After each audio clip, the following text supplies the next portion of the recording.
More than 6 million people in Europe are affected by a heart rhythm disorder called atrial fibrillation, or AF, but many do not realize it.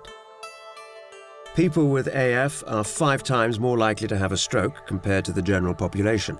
Many of these strokes can be prevented.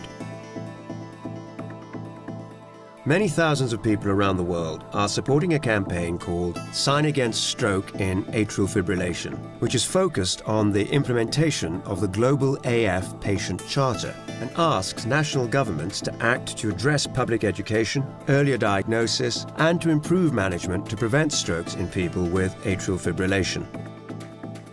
Atrial fibrillation, or AF, is a heart rhythm disorder.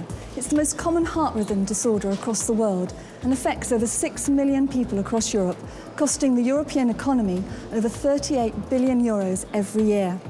Unlike blood pressure or diabetes, not many European citizens have ever heard about atrial fibrillation. Unfortunately, atrial fibrillation can increase the risk of stroke by 500%. Atrial fibrillation is a major risk factor for stroke because it results in the heart beating abnormally. This encourages turbulent blood flow, allowing clots to form where the flow is slow or stagnant. If some or all of a clot then travels from the heart to the brain, it can result in a stroke. Because clots arising from atrial fibrillation can be quite large, the resulting stroke is often very serious or even fatal. Simply knowing your pulse can alert you to an irregular heart rhythm, which could be atrial fibrillation. The best way of tackling atrial fibrillation is early diagnosis. And not only does it save lives, I mean, there's benefit to individuals, but there's a huge benefit to healthcare systems in different countries. So it really is in the interests of national governments that there are information campaigns out there that will tell people of the early signs of atrial fibrillation. Atrial fibrillation diagnosis is so crucial because too many people discover that problem only after they had a stroke, and that is too late. As a medical doctor, I encourage my colleagues to implement the clinical guidelines widely accepted at the European level for atrial fibrillation and strokes caused by atrial fibrillation, especially those implemented by European Society of Cardiology. Enhancing knowledge and practices in the healthcare workforces, I believe, will improve very heavily the fibrillation problem and AF-related strokes.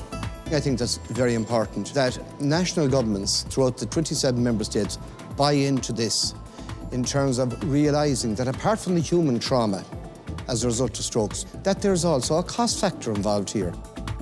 Accessibility to the prevention and the care of these disorders should be made available to every European. And I therefore urge the national governments to come up with national priorities on this issue in order to avoid a lot of people suffering. National governments should do their best to increase access to innovative technologies that are able to prevent, detect and treat AF and AF-related strokes. Well, I believe that decision makers should look at the data available and the experience of the patient when making their decisions in relation to patient care. The Global AF Patient Charter contains a lot of recommendations and critical steps in order to tackle the problem of atrial fibrillation and AF-related strokes. The Global AF Patient Charter is designed to bring a unified voice so that everybody has a high awareness of what atrial fibrillation is and that we can better manage the long-term consequences of this disorder by means of this education. To demonstrate your support for improving the lives of people with atrial fibrillation and preventing stroke, I invite you all to sign the Global AF Patient Charter. Join members of the European Parliament in asking national governments to act to improve the prevention of AF-related strokes by going to signagainststroke.com. Click on Sign the Charter. Enter your full name, country and city of residence, tick the terms and conditions box, and submit. Thank you for supporting the Sign Against Stroke campaign.